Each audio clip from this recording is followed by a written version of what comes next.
Hi all, this is Nidhi here. In my last class, I was explaining the law of variable proportion in the production function chapter. Children, there I have taken one hypothetical schedule. With the help of that schedule, I explained what is law of variable proportion, and side by side, I also explained the three stages which the entire law is divided. Now again, I am explaining the law of variable proportion with the help of a new schedule so that it can gives you the more clarity. Here I have written the three phases so that you can note it down in your notebook, and also side by side you can listen to me what I'm trying to say so that it gives you the more clarity when you write it down in your notebook. So children, law of variable proportion states that as more and more units of a variable factor are applied on the given quantity of the fixed factor, that means both the units means fixed input and the variable input when applied, when are combined together, so what happened, total product may increase at an increasing rate initially, and after that total product increase at a diminishing rate.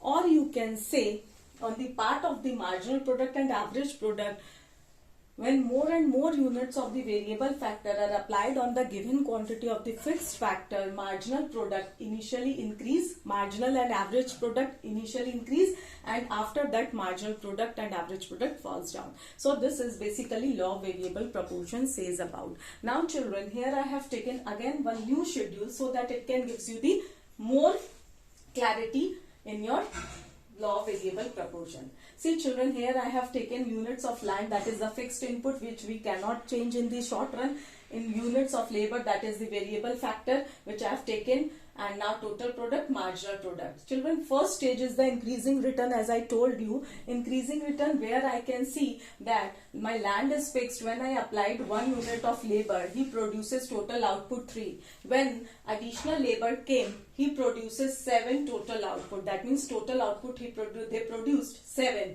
When additional labor again comes, total output they produced 12. That means what I can see, my total product is increasing. So my total product is increasing at an increasing rate. Increasing rate means the gap between the two units I can see. My marginal product is also increasing. In the end of this phase, you can see that my marginal product is maximum.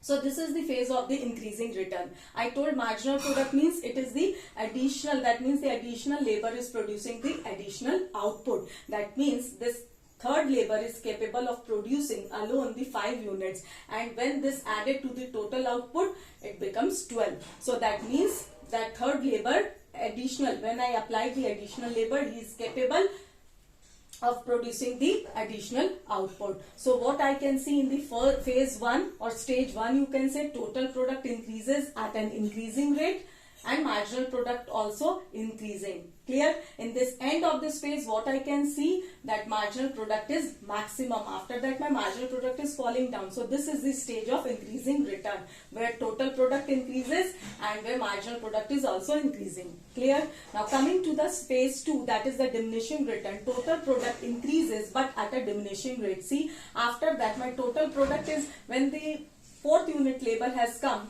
they produce 16 units of total output. That means my output is increasing, but increasing at a diminishing rate. That means my gap is reducing. See, now my gap is reducing. Now every additional unit of labor is giving me the less and less output. But what you can see, my marginal product declines but remains positive. See, it is declining but it remains positive. So at the end of this phase, what you can see, that my marginal product is 0 and total product is maximum. That means beyond this level, if I add one additional unit of labor, it gives me the less production. That means my production is falling down. And when 8 unit of labor has come, he add nothing to the production. That means my production remain the same. So what I can see here in the second phase, total product increases at a diminishing rate, marginal product declines but remains positive. So, and my total product is maximum, marginal product is 0. So this is the phase of diminishing returns. Clear children?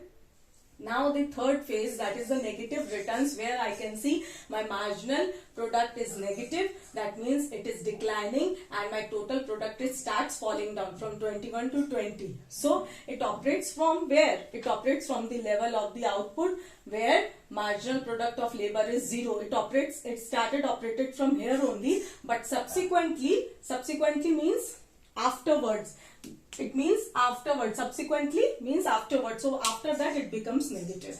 My marginal product, you see, it operates from the level of the output where marginal product is 0, but afterwards it becomes negative. So this is the phase 3 where total product falls down, marginal product becomes negative. So I hope this is clear again. So please note it down so that it can be clear to you. Up to this, total product increases. After that, 4th unit till 8th unit, total product increases at a diminishing rate, marginal product falls and remains positive.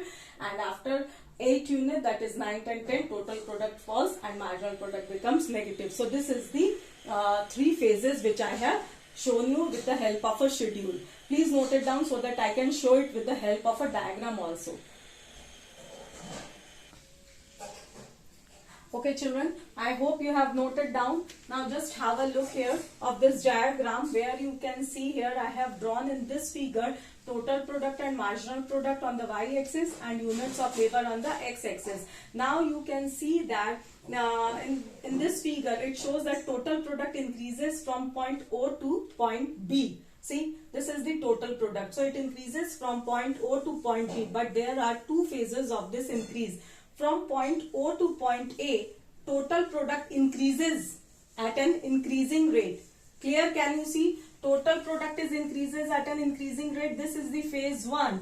Okay. Here this is the marginal product from point O to point C. Marginal product is also rising. Clear? That means from point O to A, total product is increasing at an increasing rate. This is the phase 1 of this law. And from point O to point C, my marginal product is also increasing. Now, in the second phase, you see from point A to point B, my total product is increasing, but increasing at a diminishing rate. Now it is increasing at a diminishing rate. And this is the phase 2 of this law. And in marginal product, you see from point C to point D, my marginal product decreases. Clear? My total product increases at a diminishing rate and my marginal product total product increases at a diminishing rate and my marginal product is decreasing from point C to point D. Clear? This is phase 2 of this law. At point D, my marginal product is 0. Clear? As it touches on the x-axis, so my marginal product is 0 and total product becomes maximum. This is the maximum. After that, in phase 3, you can see my total product is falling down and my marginal product becomes negative. So this is the entire law which has been divided, so which I have shown in the schedule. You can see first my total product increases at an increasing rate, my marginal product is also increasing. After that, in the second phase, you can see my marginal product is decreasing. So here from point C to point D, my marginal product is decreasing and total product is increasing at a diminishing rate. After phase 2, you can see phase 3, my marginal product, what happens? It becomes negative. That means it becomes negative and total product falls. So this is the entire law which I have discussed with you all. So I hope this law is clear to you, so that I can proceed it further. There are some causes of the increasing return. Why this increasing returns is been taking place? Diminishing return and negative return. So this is clear to you all. So in my next video again I'll bring back the more topics to be discussed. Thank you.